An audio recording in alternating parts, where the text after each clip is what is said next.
Bonjour, bonsoir mesdames et messieurs, bienvenue à ce nouvel épisode sur Will Nord. Aujourd'hui nous sommes en compagnie de Marie-Claire Ngouet qui est une ingénieure en électricité et informatique, qui est entrepreneur et aussi cofondatrice de Fill Me Fuels avec son mari. Elle est mariée et puis maman de 3 enfants. Voilà. Donc, bienvenue. Merci Alfred. Je suis plus qu'honorée de me retrouver sur cette plateforme et je voudrais dire merci à vous, à ton équipe et à Will Nord qui a bien permis que je sois là ce matin. Ok, super. Et on aimerait bien savoir, c'est quoi ton parcours au Canada? Qu'est-ce qui t'a motivé à venir au Canada? Si on peut savoir avoir un peu l'historique.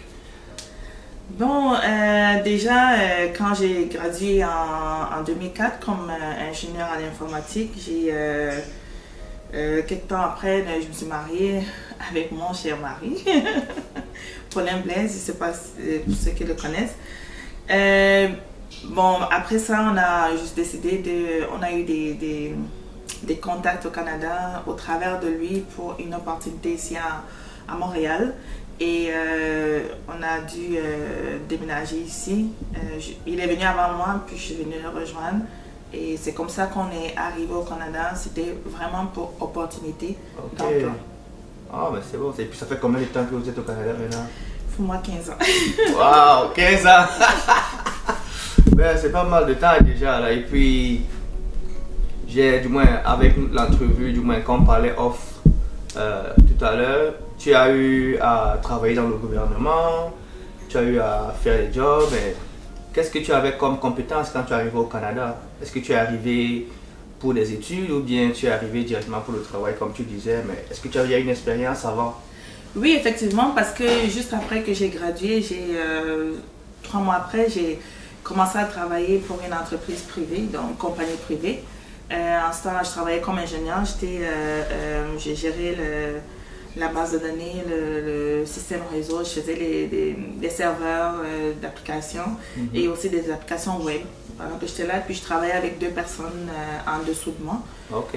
Donc c'est ça que je faisais comme expérience. Puis j'ai travaillé après pour le gouvernement aussi là-bas. Je gérais plus les bases de données, le développement des applications pour faire des requêtes dans les bases de données. Donc c'est ça que j'ai fait avant d'arriver. Donc pour moi, en venant ici, je savais que j'allais tout de suite commencer à travailler dans mon domaine. Ok. Et est-ce que ça a été facile quand tu es arrivé? Est-ce que tu as commencé à travailler directement dans ton domaine ou bien il y a eu quelques challenges? Bon, quand je suis arrivée, comme n'importe qui, je cherchais un emploi, j'ai appliqué partout. J'ai pas eu de réponse tout de suite, mais finalement, je me suis retrouvée en train de faire du support technique pour une entreprise qui offre des services dans des centres d'appel. Donc j'ai commencé à faire ça et puis c'est vraiment de là que j'ai commencé à acquérir l'expérience canadienne, apprendre le système ici, comment ça fonctionne, ce qui a bien évidemment servi plus tard. Ok. Et parce que je voyais beaucoup d'entre nous qu'on arrive ici, surtout spécialement au Nouveau-Brunswick, ici au Canada, on a ce problème avec la langue anglaise pour nous qui venons ici, issus des pays francophones souvent. Et comment ça a été cette intégration sociale de ton côté et surtout avec la langue anglaise? Comment est-ce que tu t'es... Ben c'est ça, j'ai eu mon choc culturel parce que bon, au Cameroun, c'est dit qu'on est un pays bilingue. Moi, j'ai été dans la section francophone où on est plus dominant. On parle français tout le temps. Mais j'ai toujours eu la deuxième langue qui est l'anglais. À l'école primaire, au lycée, à l'université, j'ai toujours eu la deuxième langue. Et puis quand on travaille dans le domaine de l'informatique, parce que tout est en anglais de toute façon, j'avais pas le choix. Ouais. Mais quand je suis arrivée ici, j'ai fait face à quelque chose, il fallait que je sorte cet anglais qui est dans ma tête. Oui. Et je me souviens qu'une fois, une de mes managers, elle a reçu un email de moi et puis elle me demandait, mais c'est toi qui as envoyé cet email? J'ai dit oui. Elle dit, il y a une déconnexion entre la personne qui parle et la personne qui écrit. Parce que justement, j'écrivais, j'ai passé beaucoup de mon temps à écrire, mais j'ai vraiment pas eu l'opportunité d'explorer verbalement l'anglais. Et ça fait que en travaillant ici dans une compagnie d'industrie pétrolière, je me suis vraiment retrouvée face à ça, puisque là-bas tout était anglais. J'ai pris mon courage, j'ai dit je vais le parler, je suis capable, et c'est comme ça que ça a pu juste débloquer. Oui. Ouais. Donc c'était beaucoup plus mental parce que je sais que nous, les francophones, souvent on a ce petit truc où on essaie de se titiller quand tu parles mal et tout, et puis ça devient un blocage. Et par la suite, quand nous-mêmes on fait apprendre l'anglais, ça devient un peu plus compliqué. Et du côté, là maintenant tu as une entreprise avec ton mari et ça marche bien. Mais comment est-ce que d'où est-ce que ça vient le déclic? Pourquoi est-ce que vous vous êtes lancé, du moins, dans l'entrepreneuriat ou bien dans le business? Qu'est-ce qui a été la cause? Qu'est-ce qui a vraiment motivé cela? Je peux dire que c'est beaucoup de choses. C'est comme je dis toujours, il y a un chemin qu'on parcourt. On va d'un point A à un point B, mais c'est pas toujours une ligne droite. Oui. Ça peut faire comme ça. Donc pour moi, vraiment, ma motivation, quand je suis arrivée ici, je voulais travailler. Je pensais que j'allais directement intégrer le corps ingénieur et puis j'allais directement commencer à travailler comme ça. Mais la réalité n'a pas été ça. Donc ce que j'ai fait, j'ai dû retourner à l'école. C'est que, il y a plusieurs qui ont refusé de retourner à l'école, mais moi j'ai dit non. J'ai à apprendre, je suis dans un nouveau pays, les choses sont différentes. C'est sûr que j'ai un background, j'ai une expérience de travail que j'ai acquise d'où je viens, mais j'ai beaucoup à apprendre ici. Alors, je suis retournée à l'école finalement pour graduer comme ingénieur d'électricité. Et pendant ce temps-là, donc, j'allais à l'école, j'avais mes enfants, je travaillais. Wow. Est-ce que c'était facile? Non. Wow. Mais je pense que... Et en plus de ça, il fallait vivre dans un pays où il fait moins 30 degrés, moins 35 degrés. Ah oui. C'est vraiment pas la chose la plus facile. Mais je suis passée au travers de ça, en travaillant, ayant c'était un poste de responsabilité qui m'ont donné de l'expérience, la formation. Et j'ai appris beaucoup. J'ai appris beaucoup de tous les jobs que j'ai fait jusqu'au point où on est rendu. On a dit, mais tiens, je peux faire mieux. Ouais. Je peux avoir mieux. J'ai appris beaucoup étant ici. Je peux aller un peu plus loin.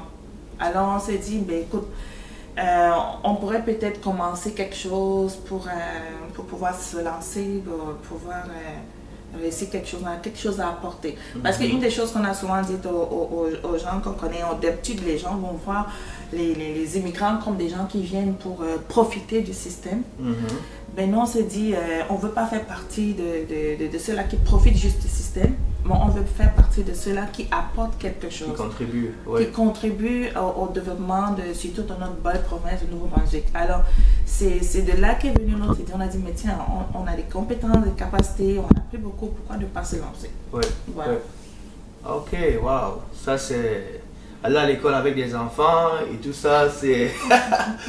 Beaucoup vont te dire, oh mais j'ai pas le temps, ils sont juste tout seuls. Mais ils vont te dire que non, j'ai pas le temps de faire ci, j'ai pas le temps de faire ça. Mais avec 2 enfants, elle a pu le faire. Tu sais, avec 2 enfants au départ. Au départ, oui. Oui, avec 2 enfants, elle a pu le faire. Donc, il n'y a pas d'excuse à dire que ouais, moi je peux pas faire ici alors qu'on est encore tout seul, on n'a aucune responsabilité. Oui. Et puis, non, vraiment, chapeau pour ça parce que c'est pas toujours évident. Donc, et maintenant, ayant commencé le business, est-ce que côté, comment on dit, mindset, comment est-ce que le changement s'est réalisé? Est-ce que tu as commencé à prendre des formations supplémentaires? Est-ce que tu as commencé à assister à certains séminaires? Est-ce que tu as commencé à lire plus? Et comment est-ce que ça s'est développé jusqu'au point où vous avez dit, ok, là, on va vraiment commencer notre business? Oui. Je vais dire premièrement que l'expérience, ça vaut de l'or. Parce que quand on travaille dans une entreprise,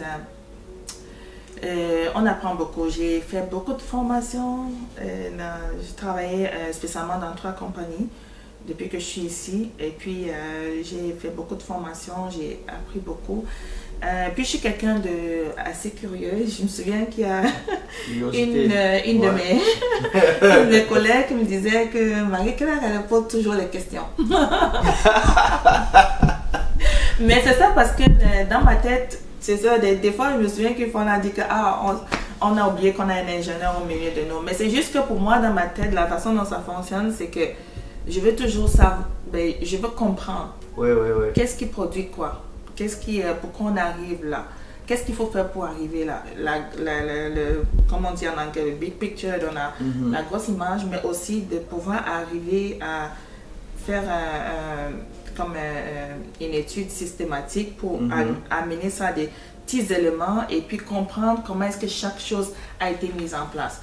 Donc pour moi, dans ma tête, je me disais, puisqu'on y pensait avec mon mari, de pouvoir faire quelque chose, de pouvoir être indépendant, donc je me disais, on a des choses à ajouter, des livres à lire, comme tu parlais de mindset tantôt, moi c'est un des livres qui m'a révolutionné, c'est un de nos amis qui nous avait parlé de ça, puis j'ai juste comme, waouh, je vais le lire. Et j'ai appris, finalement j'ai compris qu'en fait, l'environnement dans lequel on vit, il est là. On n'a pas toujours l'opportunité de modifier l'environnement dans lequel on est. Mais là où on a le contrôle, c'est nous-mêmes. C'est nous-mêmes. Wow. OK. Comme on dit en anglais, you don't know what you don't know. Comme tu ne peux pas aller changer quelque chose que tu connais pas bien et que tu n'as pas la capacité de changer. Mais tu peux changer ta personne, la façon d'être, ce que tu connais, ce que tu comprends. Ce que tu peux contrôler. Donc, c'est ça. C'est beaucoup de lectures de livres, sur le leadership, avec toutes les formations que j'ai eues, l'expérience de travail, les gens avec qui j'ai travaillé aussi, parce que l'environnement de travail, c'est vraiment spécial. J'ai travaillé avec le business, j'ai aussi travaillé avec la communauté, donc ça m'a permis de voir aussi les gens dans la ville où on est, de savoir plus comment les gens vivent, d'avoir les besoins des gens. Mais c'est tout ça qui dit, waouh, il y a des choses qu'on peut faire ici, il y a des choses qu'on peut amener ici. Et j'aime toujours innover, moi j'ai une passion pour l'innovation, pour amener le changement, pour amener quelque chose de nouveau qui va faire waouh. Alors c'est d'où est venue l'idée de faire Femifuse ici. On était la première compagnie à faire d'offrir ce genre de service. Et tout le monde dit, waouh, d'où est venue l'idée? Donc moi, je suis comme, ok, c'est bon là. Wow, man, ça c'est, comme on dit souvent en anglais, overwhelming. C'est beaucoup d'informations en même temps et puis c'est souvent difficile à digérer. Et ce que je peux retenir, c'est vraiment, n'essaie pas de changer ce que tu peux pas changer, essaie de te changer toi-même. Absolument. Ok, ça c'est crucial pour beaucoup d'entrepreneurs qui écoutent et puis d'autres personnes qui ne sont pas encore entrepreneurs qui écoutent. C'est vraiment quelque chose de super important à comprendre. Et on va parler un peu de Femifuse. Oui. Pourquoi ce domaine? Pourquoi Femifuse? C'est quoi les services que vous offrez? Et pourquoi ce domaine vous avez choisi comme... En fait, parce que d'abord dans mon background, j'ai étudié en sciences de la terre. Donc, une des choses que j'ai apprises aussi, c'est travailler avec le pétrole. Et puis j'ai aussi eu les gens vont dire la chance, mais moi je dirais la bénédiction de pouvoir travailler pour une compagnie pétrolière, aider dans cet environnement-là, de travailler en plus de ça, non seulement du côté informatique, mais aussi du côté du marketing. Dans la compagnie, ça m'a vraiment donné le goût et puis l'envie de pouvoir percer dans ce domaine. Et puis, on était dans la lancée de voir qu'est-ce qu'on peut apporter dans la ville où on est. Et puis, on a pensé, des fois, il fait très froid, il y a la neige, on est bloqué à la maison, des fois, on a besoin de carburant. Et moi, ça m'est arrivé, des fois, j'étais au travail et puis j'avais oublié de mettre le carburant. J'ai dit, oh! Non, c'est pas une bonne expérience à voir en hiver. Non. Et puis, il faut que j'aille vite prendre les enfants parce qu'ils sont à Donc, ça n'a pas été facile pour moi. Je dis, waouh, on a pensé à ça, puis on a dit, mais tiens, si on avait ce service-là qui venait plutôt ravitailler les gens sur place, on a une voiture qui est équipée avec une pompe en arrière qui vient et puis tu as juste besoin d'appeler et puis on vient sur place, on t'offre le service. juste avoir la satisfaction du client. Ouais, c'est ça que je voulais aussi mentionner. Ouais, Le ouais. service à la clientèle ici, ce que j'ai appris en Amérique du Nord, c'est très important. La satisfaction du client, l'expérience client, c'est très important. Et juste voir quelqu'un qui dit « Ah, vous m'avez sauvé la vie ». Ça fait du bien. Oui, oui, oui, oui. Donc c'est vraiment ça, c'est vraiment de pouvoir pallier ce problème-là qu'on peut avoir d'être à court de carburant. On a pensé, c'est de là qu'est l'initiative. Waouh.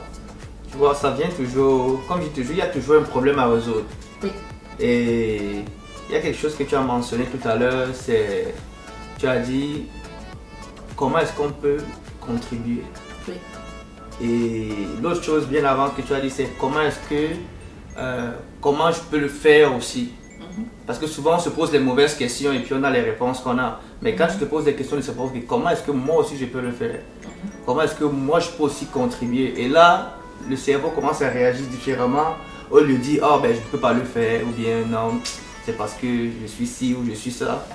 Et le cerveau va réagir aussitôt comme, du moins, automatiquement. C'est l'ordre que tu donnes au cerveau, ne pas réfléchir.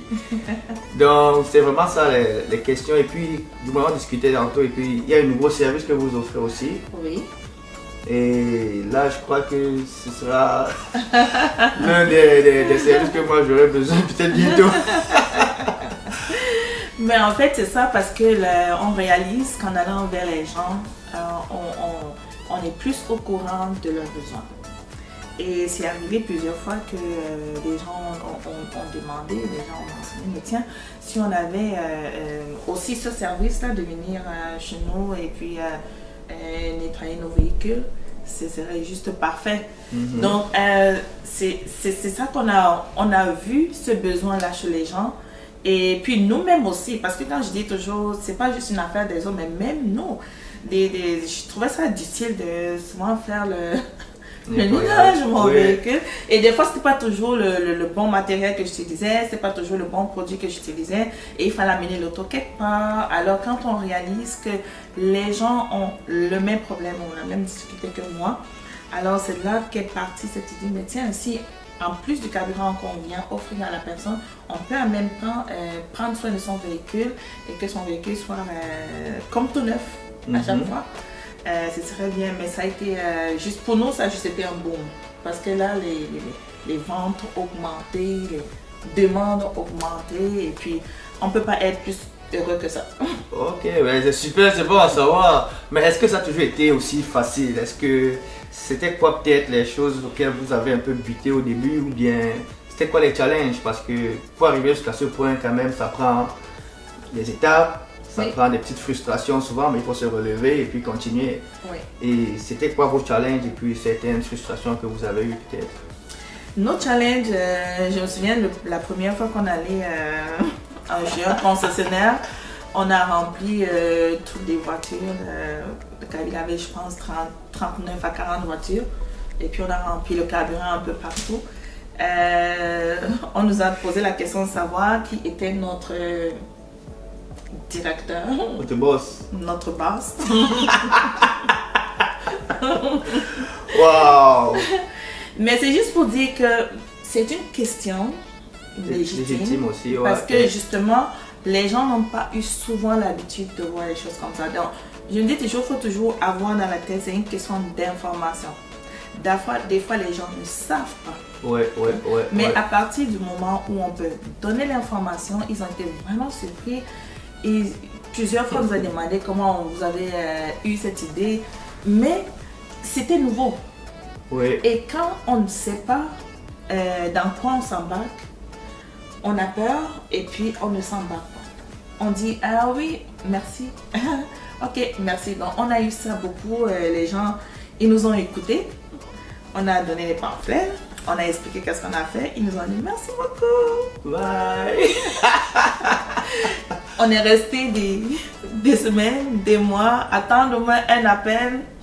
Il n'y a rien qui se faisait. Mais j'ai beaucoup apprécié c'est notre mentor, ça, parce que tu sais, quand dans la vie, il faut toujours avoir quelqu'un bien sûr. Qui très important, te guide, qui a l'expérience et puis qui te guide, c'est très important. Alors, une des choses qu'il nous a dit, des fois, on venait, on parlait, on était frustrés. Mais comment ça se fait? Il n'y a personne qui appelle, il n'y a personne qui dit n'importe quoi que ce soit. Et puis, il nous dit, tu sais quoi? Il ne faut jamais arrêter d'aller cogner à la porte. Wow. Il ne faut jamais arrêter d'aller cogner à la porte. Quand tu vas le faire 2 fois, 3 fois, 4 fois, 5 fois, la personne finalement va dire, ah, je pense que j'ai besoin de ton service. Ouais. Donc, il ne faut jamais arrêter de cogner à la porte. Alors, c'est ça qui nous a tout le temps motivés. Et puis, l'autre chose que j'ai dit, c'est qu'il faut s'entourer de bonnes personnes aussi. On avait un entourage qui nous encourageait, qui nous soutenait, qui nous poussait. Et puis, on a vraiment apprécié. Merci à tous nos amis. On a vraiment apprécié leur soutien. Et puis, mon collaborateur qui est mon partenaire, c'est mon mari. Ouais. En plus de ça, donc quand moi j'étais souvent découragée, lui va dire non, allez, let's go. Quand lui il va être découragé, il va dire non, j'ai dit non, on a commencé ça, il faut qu'on continue. Est-ce que c'est facile? Non, mais il faut continuer. Et nous on s'est dit, on a un objectif, comme je parlais de mindset, c'est qu'on s'est fixé un objectif. On s'est fixé un objectif de 1 an, de 5 ans, de 10 ans. Donc voilà où on veut être. Et dans l'objectif de 1 an, on ne s'attendait pas à ce qu'on va avoir 1000 clients là. Donc c'est ça, c'est étape par étape. C'est étape par étape, c'est des little steps. C'est des étapes par étape. Et puis nous, on doit juste s'assurer de faire la chose qu'il faut faire. Ça veut dire continuer à contacter les gens, continuer à contacter nos familles, continuer à cogner à la porte, continuer à donner des forfaits. Ça, j'aime ça. Booster sur Facebook, sur les médias, parler à nos amis. Je sais qu'il y a un journal qui a entendu parler de nous. Ils nous appelaient et puis ils ont fait une entrevue. C'est bien, on n'est pas allé les voir, c'était bien. Mais c'est juste pour dire qu'il ne faut jamais arrêter de faire ce dans quoi on croit. On croit que c'est quelque chose de bon, il faut continuer à le faire, il faut pousser. C'est comme ça que par la persévérance, on va réussir. Waouh! Ça, c'était beaucoup de choses. Ça, c'était vraiment... Et puis, je me dis, les gens qui écoutent tout de suite, il y a des petites choses que moi j'ai retenues personnellement. Et ça, c'est l'une des choses que je vais retenir. Il ne faut jamais arrêter de cogner. Jamais arrêter de cogner. Toujours continuer et ne jamais baisser les bras. Parce que si c'était le cas, mais du moins, c'est... Et tu as mentionné quelque chose quand on discutait peut-être encore la dernière fois. C'est vraiment cette liberté que tu recherches. Ou bien toi et ton mari, vous recherchiez. Parce que vous étiez liés à votre job, le travail, mais ça ne vous donnait pas cette liberté que vous aimeriez avoir avec vos enfants, peut-être voyager quand vous voulez, aller où vous voulez, quand vous voulez, peut-être en vacances au Cameroun. Oui, c'est ça. Aller en vacances au Cameroun quand vous voulez. Et c'était l'une des choses aussi qui vous ont amené à vraiment penser différemment. Oui, c'est vrai que lorsqu'on travaille pour une entreprise, bon, de toute façon, on est pris par les règlements de l'entreprise, on n'a pas le choix. Donc, si c'est 2 semaines de vacances, dans mon premier job, c'était 2 semaines de vacances pour commencer. Dans mon deuxième job, c'était 3 semaines de vacances pour commencer. Dans le troisième, c'était 3 semaines de vacances pour commencer. Donc, ça fait qu'on est pris avec ça. Si tu veux avoir plus, il faut travailler pour pouvoir avoir plus. C'est ce que la compagnie peut t'offrir. Mais si toi-même, tu veux avoir 1 mois de vacances, 1 mois et demi, 2 mois de vacances, ça te prendra de fournir un peu plus d'efforts pour pouvoir payer toutes tes autres journées. Comme ça, tu peux avoir ce temps de vacances. Donc, c'est ça qu'on s'est dit. On veut aussi avoir du temps pour nos enfants. Si, par exemple, on va en Afrique, on ne va pas dépenser 12 000 $, 15 000 $ pour aller en Afrique juste pour 2 semaines. C'est juste comme gaspiller de l'argent parce qu'on travaille fort pour pouvoir avoir ces 12 000 $ ou ces 15 000 $. Alors, si il faut qu'on aille en Afrique avec nos enfants, il va falloir qu'on parte quand même pour bien profiter du temps qu'on va faire là-bas, peut-être 1 mois. Mais si j'ai 1 mois alors que j'ai juste droit à 2 semaines de vacances, écoute, ça marche pas. Ça marche pas. Ça marche pas. Donc, et puis dans le futur, on aimerait avoir aussi des employés. Donc, pour l'instant, on commence avec nous, mais possiblement, on va avoir des employés. Et puis, Wow, c'est vraiment inspirant, très inspirant tout ça, parce que à la fin, c'est vraiment ça le but, d'avoir cette liberté oui. de faire des choses que tu aimes faire et n'importe quand tu veux les faire. Donc, et un dernier mot peut-être, qu'est-ce que tu dirais peut-être à des jeunes comme moi ou comme notre ami William qui s'occupe de notre production? Qu'est-ce que tu dirais pour des jeunes entrepreneurs qui aimeraient commencer ou qui n'y pensent même pas encore?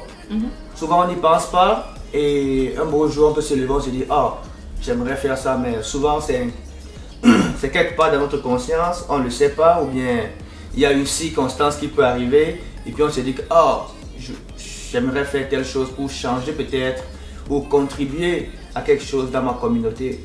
Qu'est-ce que tu donnerais comme petit conseil à quelqu'un qui veut se lancer peut-être? Ouais. Ben, je dirais que l'entrepreneuriat, ça vient toujours de l'idée géniale. Il faut toujours avoir l'idée géniale, c'est-à-dire ce qu'il faut faire pour répondre à un besoin qui existe. Ça ne sert à rien de venir chercher à faire quelque chose que les gens n'ont vraiment pas besoin d'avoir. C'est pour venir combler un besoin.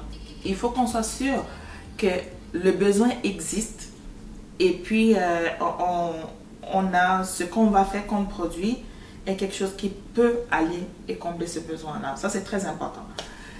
La deuxième chose, c'est qu'il ne faut pas travailler seul. C'est-à-dire, il faut toujours chercher du support, parler aux gens, demander des conseils.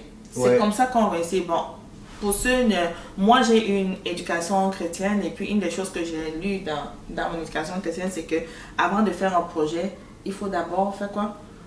Chercher des conseils, planifier, réfléchir.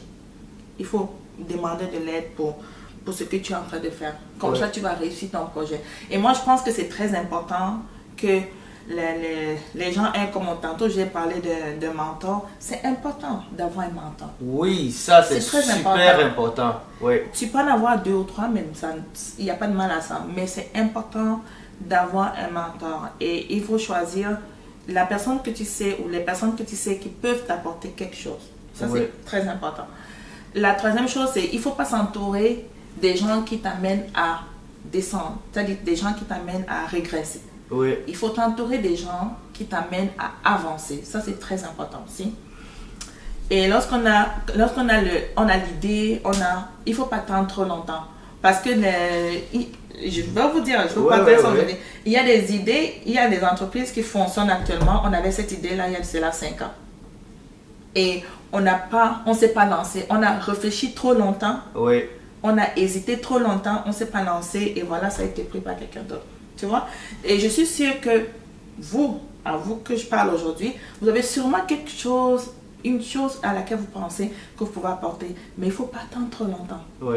Il faut étudier le marché, chercher des partenaires, voir qu'est-ce qu'on peut faire, si c'est réalisable aujourd'hui.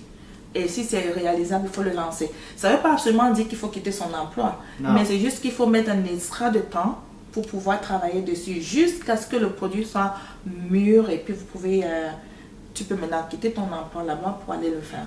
Donc ça c'est, je pense, j'ai confiance à ce qu'on est capable de faire. Il ne faut pas se dire parce qu'on est dans un nouveau pays, on ne peut pas faire quelque chose. Non, ça c'est, il ne faut pas penser à les choses comme ça. Il y a toujours quelque chose qu'on peut apporter. Il faut croire en ce qu'on est. Il faut croire en ce qu'on est capable d'apporter. Il faut apprendre le maximum pour ce qu'on peut apprendre. Ici, au Nouveau-Brunswick, les gens sont extrêmement gentils et ils sont extrêmement prêts à nous aider quand on a besoin d'aide. Mais il faut travailler fort et gagner la confiance des gens. Ça, c'est très important. Et l'honnêteté aussi. L'honnêteté. Oui. Donc, mesdames et messieurs, merci pour votre attention. Merci à Marie-Claire. Merci beaucoup. Et c'est vraiment inspirant tout ce qu'elle a dit. J'espère que vous allez prendre beaucoup de notes.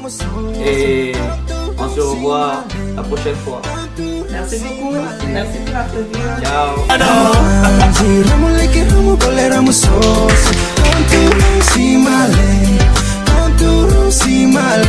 Ciao.